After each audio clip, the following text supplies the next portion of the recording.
Now, Rock Talk with Mitch Lafon. Welcome to this episode of Rock Talk with Mitch Lafon with guest Steve Riley. Yes, the venerable drummer has played with Keel, LA Guns, W.A.S.P, and many more. He's even appeared on American Bandstand. Woohoo! We are going to talk about his new album, Renegades, that features classic LA Guns member Kelly Nichols, Scott Griffin, who's played with LA Guns and a lot of other bands, and of course, singer Kurt Frohlich. I think I said that right, or Frohlich. He was, unless I'm mistaken, Ace Frehley in the Black Diamond tribute band out of Vancouver, Canada. So there you go, huh? Yeah, I got Kiss content on this. Anyway, I know, and I'm aware, that putting out an interview with Steve Riley in this day and age is going to get me a lot of flack by members of his former band, and it's going to get to be a cluster, for the lack of a better word. But, I just want to support music and bands, and I don't want to get involved in the politics of it all. So I'm going to present this interview with Steve. The band will be at the M3 Festival, should it occur this year. It was scheduled for May. It's been rescheduled for Labor Day weekend in September. Now, where I am in Montreal, in Quebec here, they have canceled all live events through August 31st. So I don't know if things are going to be happening concert-wise, but anyway, do enjoy this chat with Steve. And I will also say, by the way, I've got about 5 or 6 interviews in the can, including Dramarama, Glenn Hughes, a Canadian band called The Wild, and a couple more.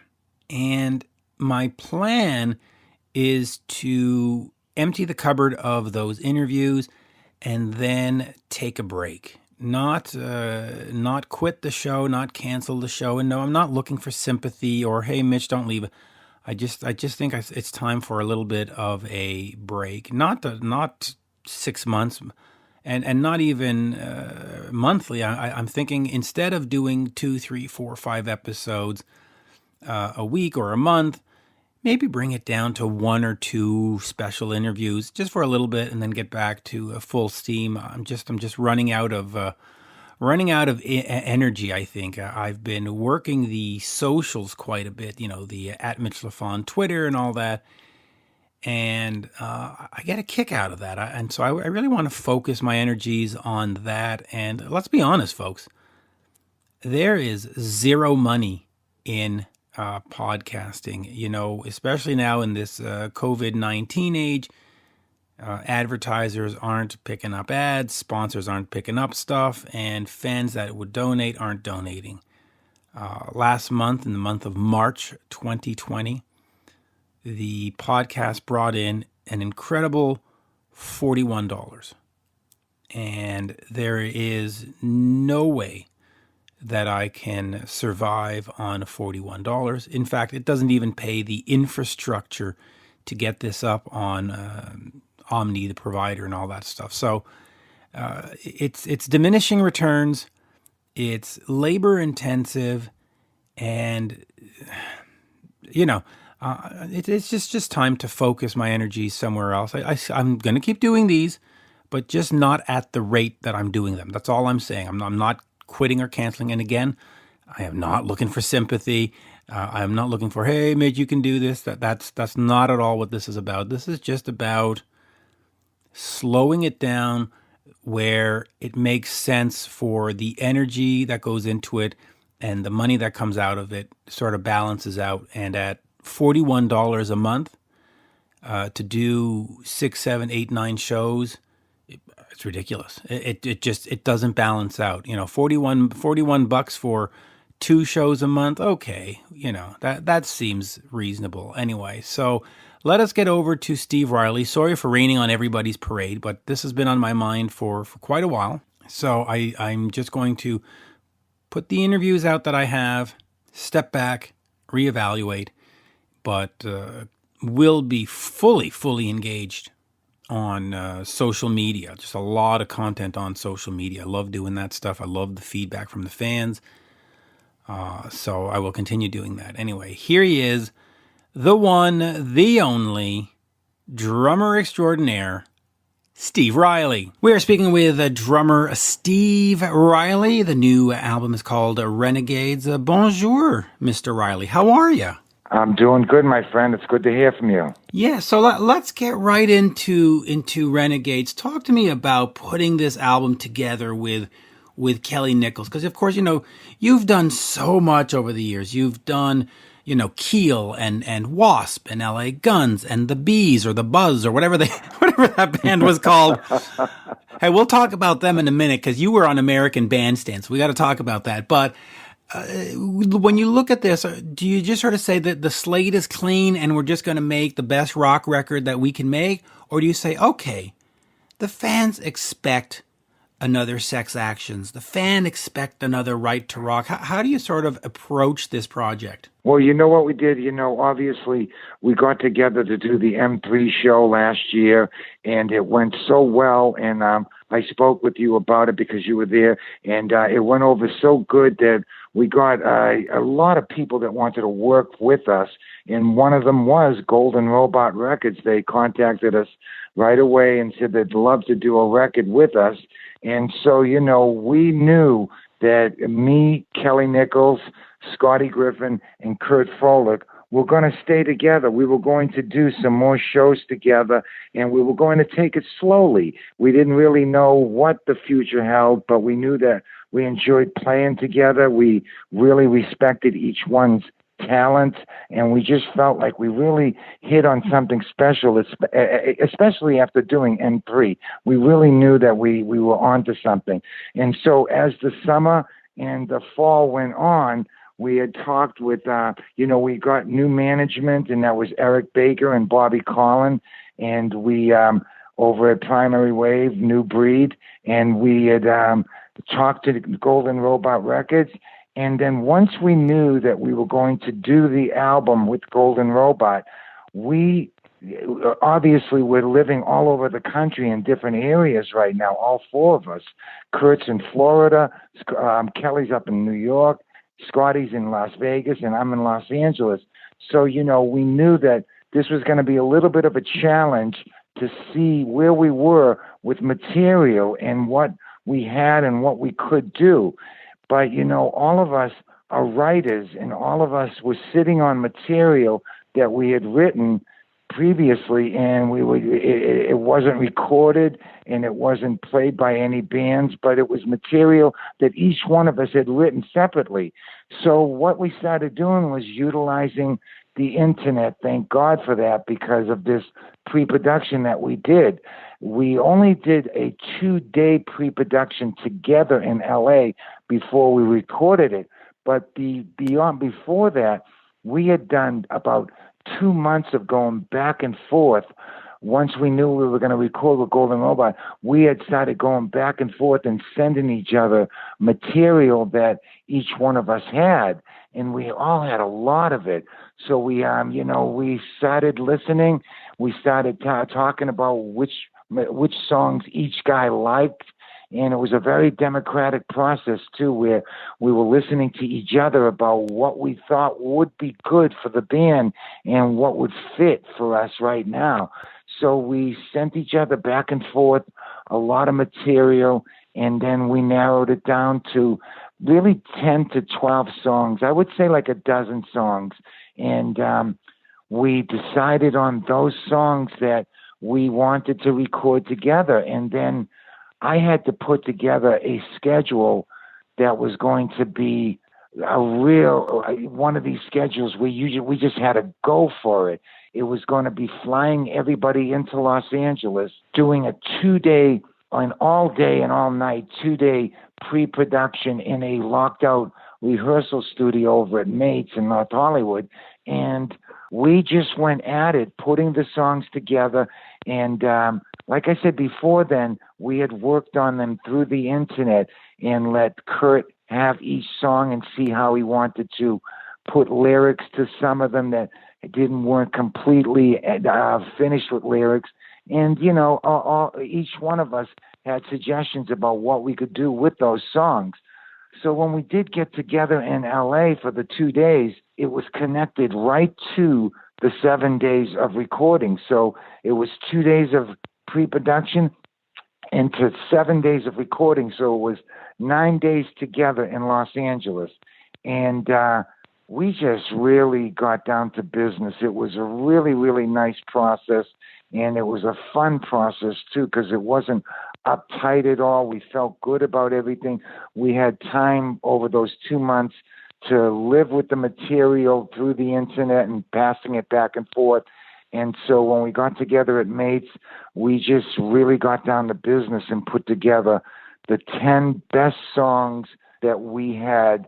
And we put them together. And then after those 2 days, the following third day, we went into the studio, and we were going to do that. I had it all planned out, how we were going to do the beds for 2 days, guitars for 3 days, and the vocals for 4 days. It was just crazy. It was a crazy schedule, and we pulled it off. We really just got down to business, and I ended up recording the entire album, all of my beds, the 10 songs, in the first day. We started very early in the morning getting drum sounds, and then once the band was in there, 2 hours after I got my drum sounds, we just went at it. We took a little bit of a food break, but we recorded all 10 tracks of my beds right in that first day. And I was really adamant about trying to get that done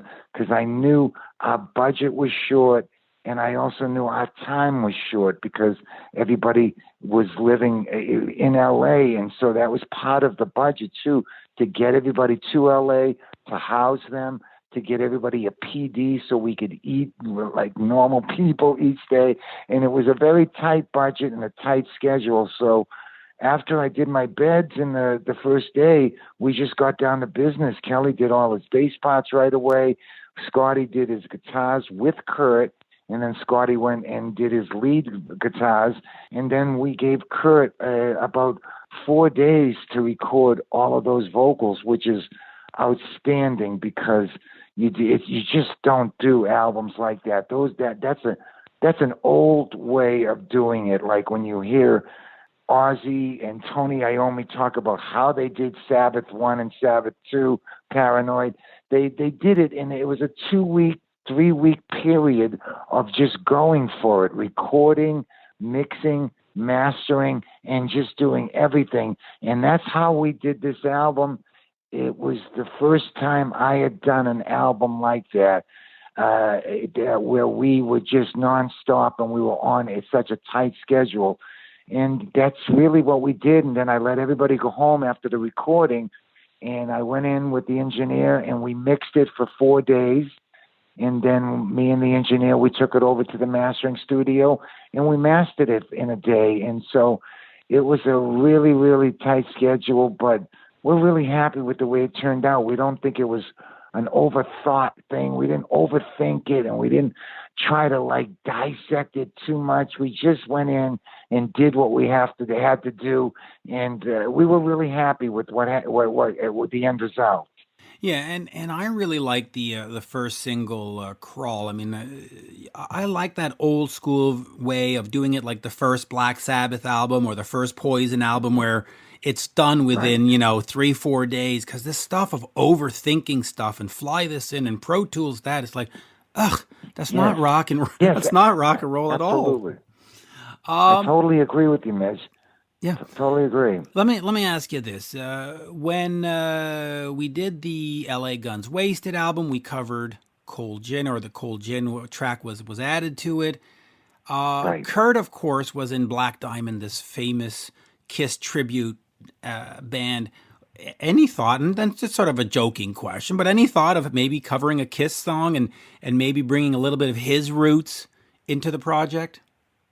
Well, you're talking about Kurt, right? Yeah, because he was, I believe he was Ace Frehley in Black Diamond, or he was somebody in Black Diamond. He was. Yeah. He was, and that right there shows you he's not only such to me, a great lead singer where he's got a great voice and a great delivery, and he really knows how to phrase lyrics too.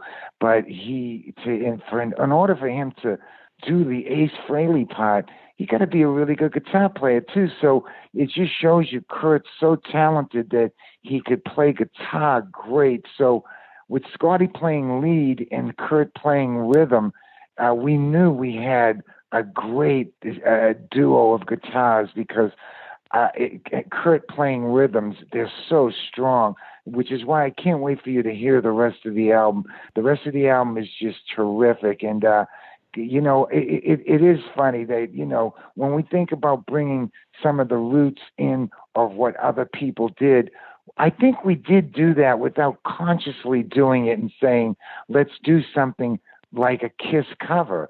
But I mean, it's always a possibility that we could pull something like that out. Come on, pull out Cold Gin. Pull out Cold Gin. Come on. Fans. It was on the Wasted EP. People would love to. Now, let me talk to you about that for a second, because the band has gone through many different singers. And some of the music over the years disappears, and the band focuses on the first one and on Cocked and Loaded, on Hollywood Vampires. Now that you have this project with Kurt, do you look at American Hardcore and Wasted and Shrinking Violet and some of all these other bands with different singers and just say, hey, you know what?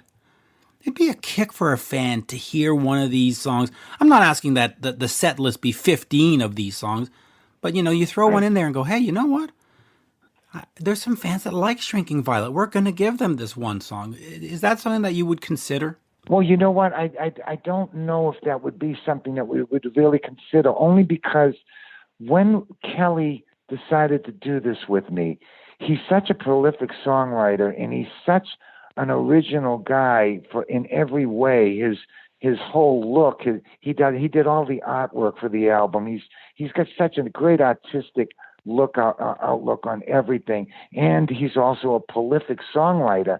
And he is the one that brought in Crawl. He's the one that brought the song in, and he brought that in. And there's two other songs on the album, Well-Oiled Machine and Renegades, the song Renegades itself.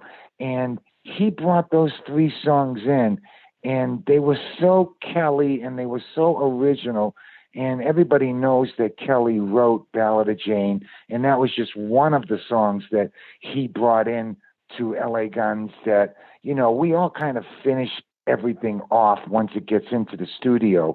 And that's why we share credit on everything. But the original gist of the song, A Ballad of Jane, that was Kelly. He brought in that hook, he brought in that melody, and then we kind of finished the song off. But he is a prolific songwriter, and he had been out of the game for a while doing other stuff.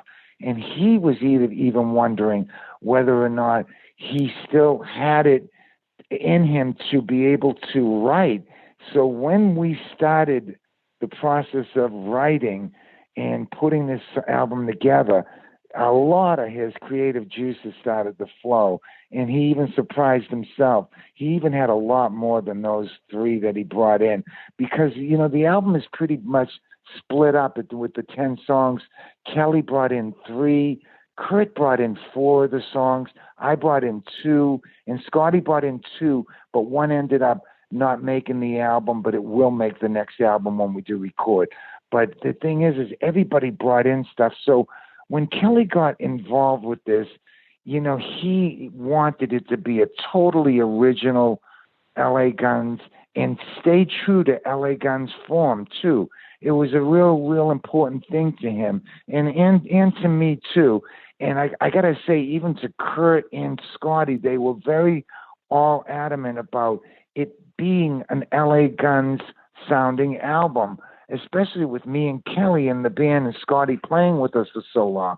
And Kurt's been such a fan of L.A. Guns from the very beginning that it was very important for us to make this an L.A. Guns album. And so, like I said, when Kelly got involved in starting to write songs, he was really adamant in making this an original LA Guns album that nobody's heard, that nobody's really heard the songs before. And so, I mean, those songs, I'm very, very proud of everything we did. Even the stuff when Tracy was out of the band, and even the stuff when Phil was out of the band, I'm still proud of everything that we did. I'm one of those guys that will never put down what I recorded and say, wow, I wish we didn't do that.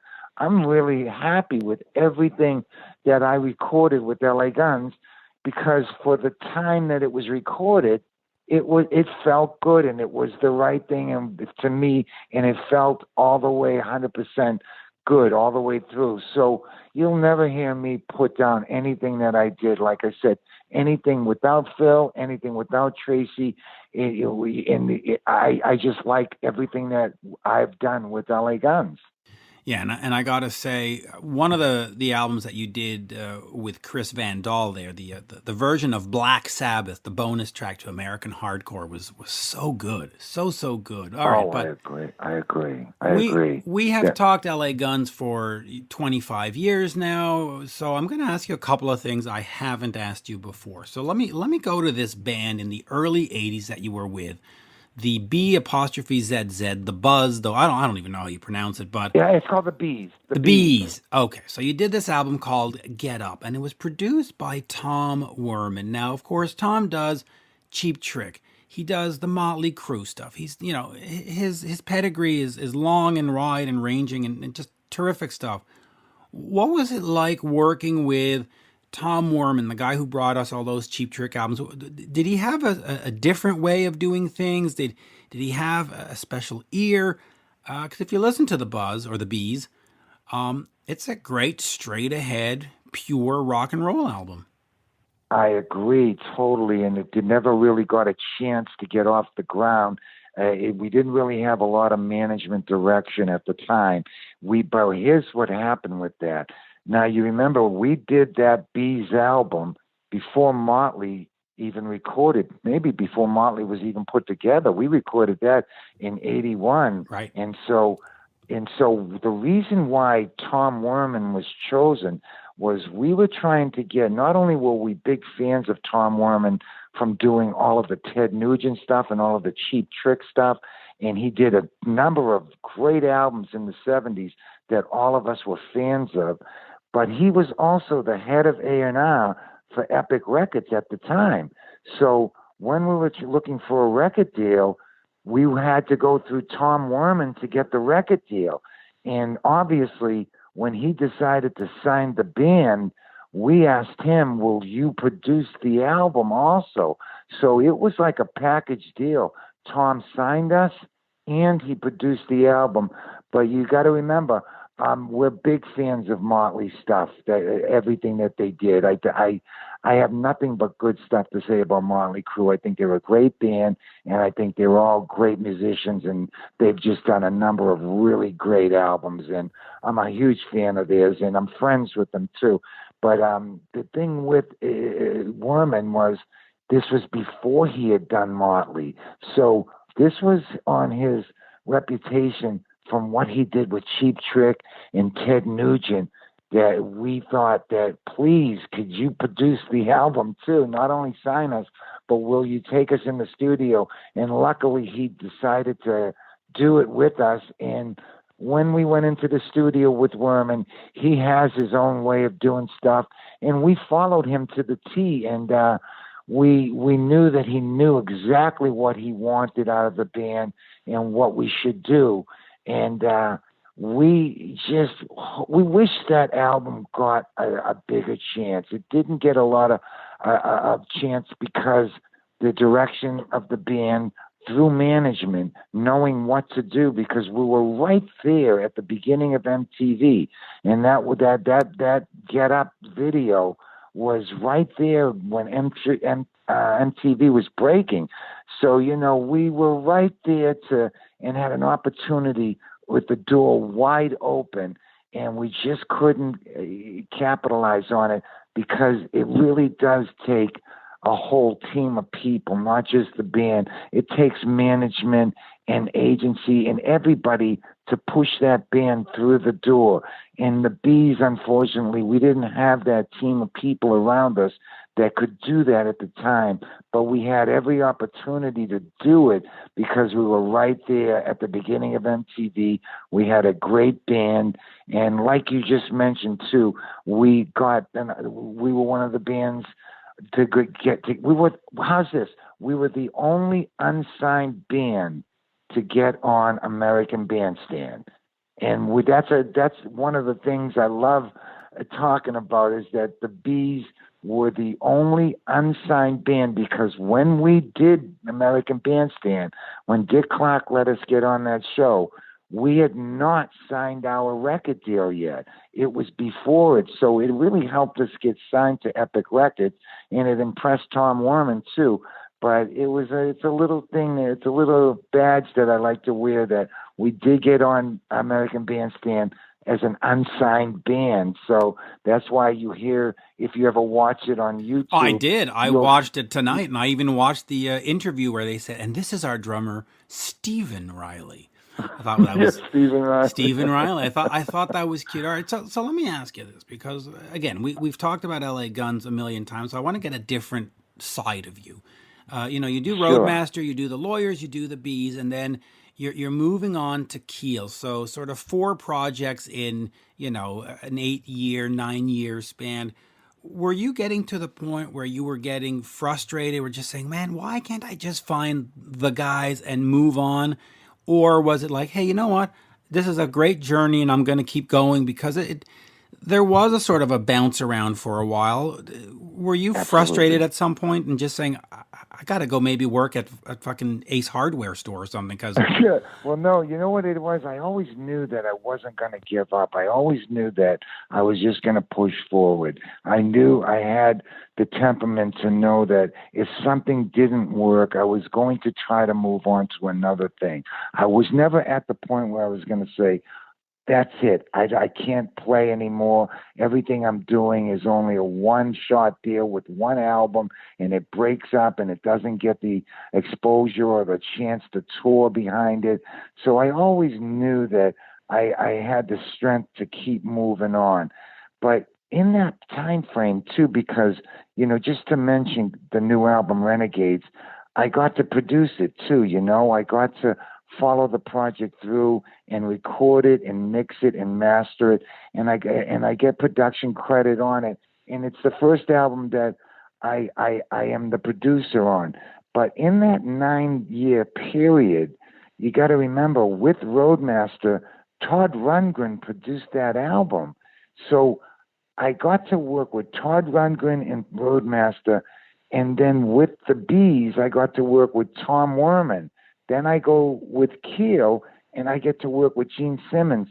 So I've gotten to work with some great producers, and that's before I even got started and got to work with Spencer Proffer with W.A.S.P, and then move on and get Tom Werman back to do Cocked and Loaded.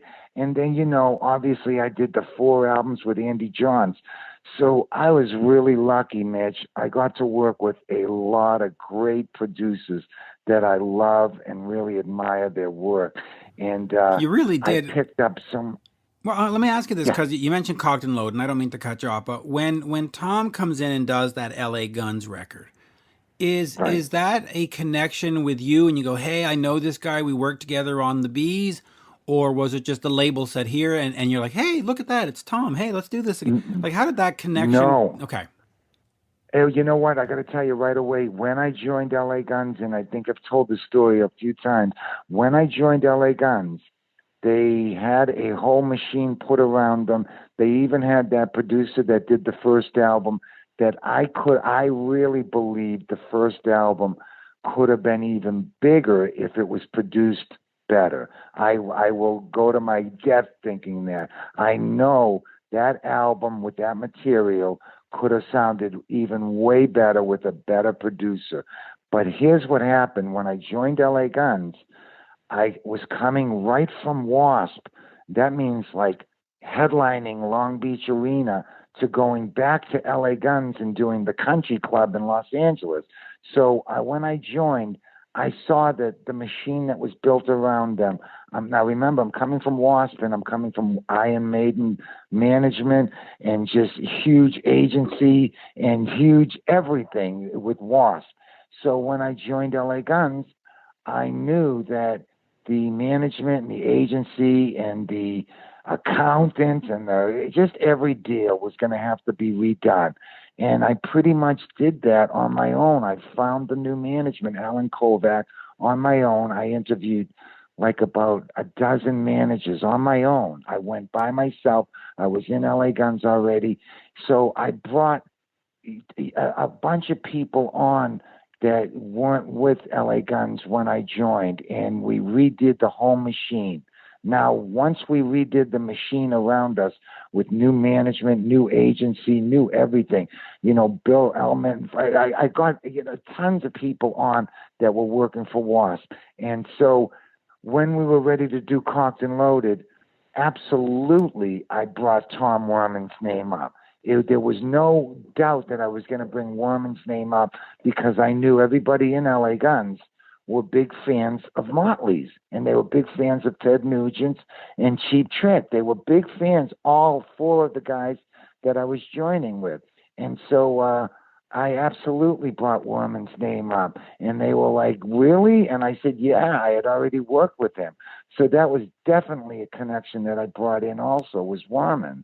And Dwayne Barron, he came with Werman. And so, it was definitely a connection that I knew about, I had worked with, and I brought them in. And so I've never really taken credit for getting Werman in there, but he was definitely somebody that I had worked with and suggested we should use.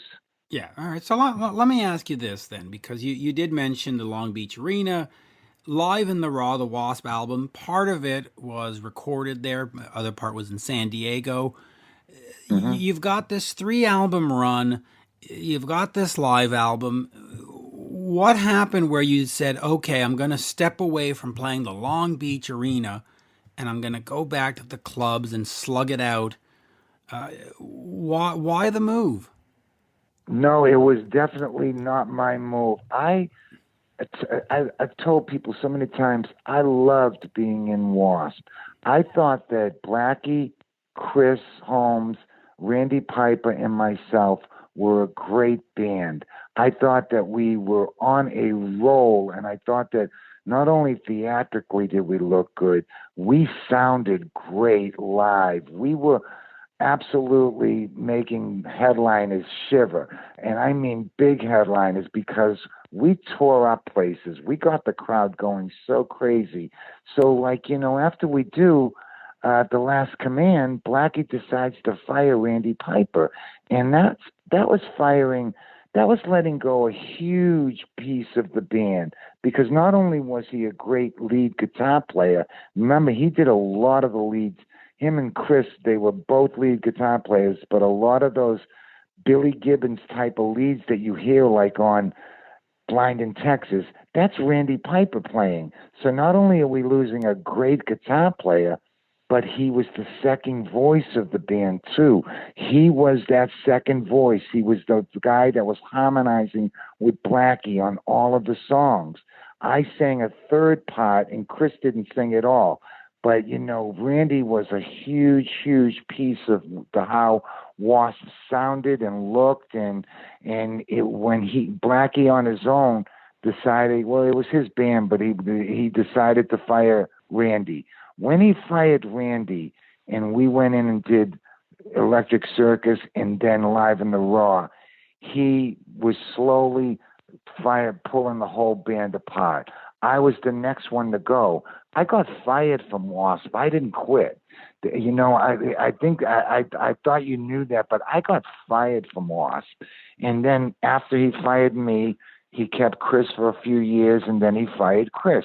So Blackie slowly dismantled W.A.S.P. And it was a shame, because that original W.A.S.P. with me, Randy, Chris, and Blackie, we were good. We were really, really good. And we knew it, too. And it was a shame that he did that. So I did the Live in the Raw album and that tour for Electric Circus, which was recorded. That was the Live in the Raw album that we recorded pretty much on that tour for Electric Circus. So right after that tour, Blackie let me go. And so when he let me go, I mean, I was disappointed to the max, big time, because I really wanted to stay with the band. But I could also see that, you know, without Randy, it was a totally different sounding band. And that's nothing against Johnny Rod. But when Blackie let Randy go, he decided to be the second guitar player. And he couldn't match up with Randy, what Randy did on guitar. So it was a totally different sounding band. And so, but even so, I was still 100% into W.A.S.P. When he decided to let me go, that was a big disappointment. I really didn't know what I was going to do. And I was living in an apartment at the time in Hollywood. So I just decided I got to stay sharp because I know I'm going to move on to another project. And I didn't even know about this second wave of music, too. W.A.S.P. was so busy, like Rat was and Motley and Doc and all of those bands. We were so busy touring. None of us even noticed this second wave of Guns N' Roses and L.A. Guns and Faster Pussycat and Jet Boy. We didn't even know about this next scene that was coming out of L.A. because we were always on the road. So I just decided to stay sharp, Mitch, and I said, I got to just go rent a studio, a small studio over at SIR, put my drums in there, and just play every day because I knew I was going to jump onto something. I didn't know what it was going to be. And while I was there practicing by myself, just playing drums, that's when Tracy popped into the room. He popped in there with Kelly and Mick, and they popped in, and they were big W.A.S.P. fans. And I had already knew Tracy was a big W.A.S.P. fan because when I hung out in L.A. on off time, he would come up to me, and I didn't really know who he was. I just knew he was a big fan of W.A.S.P., and he would come up to me and say, "Hey, Steve, how you doing?" And I would run into him a couple of times. So I knew he was a big W.A.S.P. fan. I never knew how much all the other LA Guns guys were too. And then recently finding out that Axl and all of those guys were big W.A.S.P. fans too. So, you know, they pop into the rehearsal room at SIR because they're right next door and they're ready to let their drummer go. And they were going to audition drummers, and they popped in and said, "Do you want to do this?" And they gave me their cassette tape. It wasn't even put together, which is why I am on the photo on the first album. When they were recording that first album, I was doing Live in the Raw. I was out on tour. So they gave me this cassette and said, "Our album's going to come out, and do you want to do this with us? And we'll make you a full member. Come on in." I went home and I listened to it, and I thought it was really, really good. Like I said, I thought the production lacked a little bit, but I thought the songs, I thought they were great. I just was like, wow, this is really good stuff. But you got to remember, at the same time, they hadn't even done a gig outside of L.A. and only a very few gigs in L.A. So when I joined L.A. Guns, my first gig with them was at the Country Club. And then we played a few more shows in town at the Troubadour, and we played downtown at this hotel that was transformed into a rock club. So, you know, I joined, and it wasn't like a conscious thing where I said, I'm going to quit W.A.S.P. and start all over with a club band. I was fired from W.A.S.P., and I was the second member, the original members, to be fired. And I was found by these guys in L.A. Guns. They came into the room and they said, "What are you doing?" And I said, "I'm not in W.A.S.P. anymore." And they said, "Do you want to do this with us? Our album hasn't even come out yet." And I listened to the cassette. It was a cassette with all these handwritten shit on it. I didn't even know what was on the cassette. I just listened to it, and I was impressed. And I said, "Yeah, let's do this. Let's go for it." And that's when we started doing a whole bunch of club dates, and then we actually went out on the road. We got a tour. We went out with AC/DC. We went out with a few bands on that very first album. But yeah, no, not a conscious effort of me going from W.A.S.P to L.A. Guns. It was something that was just happened. It was, It was thrust upon you unwillingly. Renegades, of Yeah. course. Malheureusement, unfortunately, as we say in Quebec here, Renegades is out later. But I do, before we leave, I just want to ask you one thing, because I am a huge Kiss fan, as you are well aware.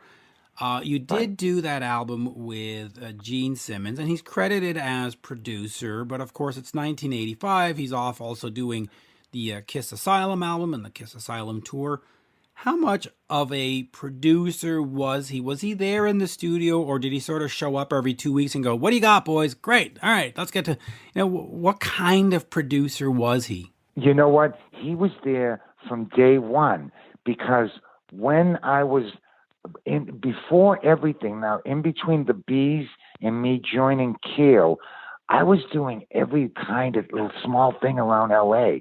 Small little things, small little sessions for $50, for $100, anything, like doing demos for people. And so at one of those demo things, Greg Chasen, the bass player from Badlands, ended up being the bass player on one of those sessions.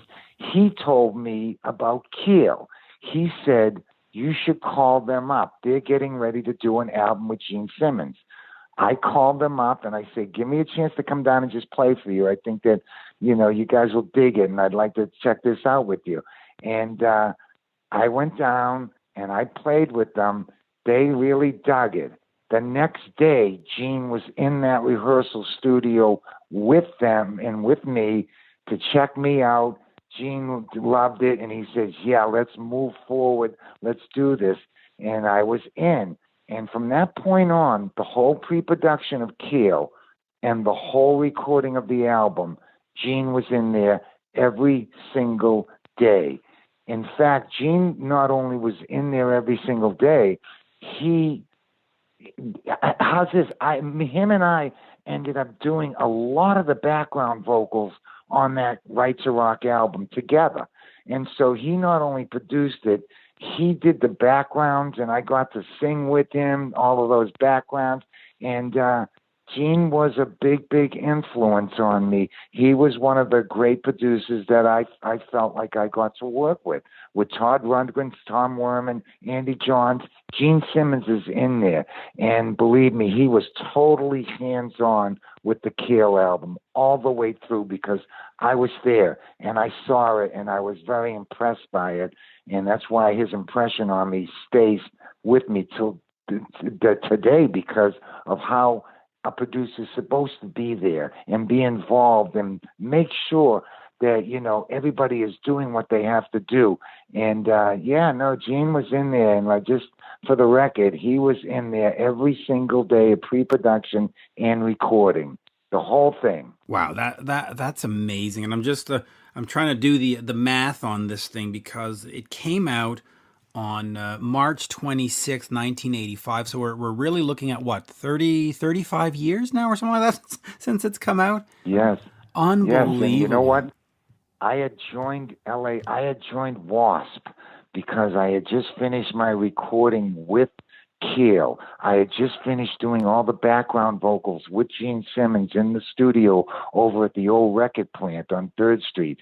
And when I was over there and I just finished the recording of the background vocals, that's when Blackie called me. And that's when they offered me this W.A.S.P thing and us going out with Iron Maiden. And the offer was just so unbelievable that I was put in a real weird position. Here I am sitting with Gene Simmons at the record plant, signed to A&M Records with Keel, doing a great album, because I like the Right to Rock. I really like the album itself. And then I get this offer from W.A.S.P. So I'm actually out on the first W.A.S.P tour when the Keel album came out in early 85. So it was a very, very strange thing, because I'm out with W.A.S.P, I'm in W.A.S.P as a member, and then the Keel album came out, and it was a strange thing, because I really liked the Keel album. I really liked the Right to Rock, but I'm in W.A.S.P when it came out, so it was a very strange situation. It was, and on that, we will say that everybody should have the right to rock. And Renegades out later this year. Crawl comes out in April. Merci. Always a pleasure, Steve. Or should I say Steven? Oh, listen. I'm going to have to say Steven now if it's good enough for Dick Clark. I tell you what, I've been very fortunate to work with a lot of great people, Mitch, and I tell you what, that's what propelled me into producing this album and just leaning on everybody that I had worked with, all these great producers, and that's why I was so happy to get to produce this new album, Renegades with LA Guns. I hope everybody checks out Crawl, because the whole song itself is just a cooker. But the album itself, I can't wait for people to hear, because it's so well written, and I think everything came out great on it, and the band really shines, and I just hope everybody checks out Renegades. There you go. Coming soon. Merci, monsieur. Thank you. Oh, Mitch, thank you so much, brother. I can't wait to see you, man, and you all be safe out there, okay, bud? It's the crazy times we're in. Yep, and we've got M3 hopefully coming up in September. It's been moved, and we will get to hang out, and everybody should have that right to rock, because it's hard just staying at home all day. Oh, man, isn't it? It's really tough. And Mitch, I hope when we do see you at M3, you do film it again from out front, because that was such a big thing for me and Kelly, for you to record that and film that out front. That on itself really was such a catalyst for everything we're doing right now, and we thank you so much. And you're a friend for life, and anything that I can do, you just call me up. Anything I could do for you, brother, you're a friend for life, and please be safe out there, okay? Thank you, sir. You too. Okay, we'll talk soon, brother. This has been Rock Talk with Mitch Lafon. For more exclusive content and interviews, subscribe on iHeartRadio, Spotify, Apple Podcasts, on YouTube, and many more. Follow Mitch on all the socials, especially Twitter, @Mitch Lafon, and on Instagram, @Mitch_Lafon. Get your Mitch merch now at loudtracks.com/Mitch.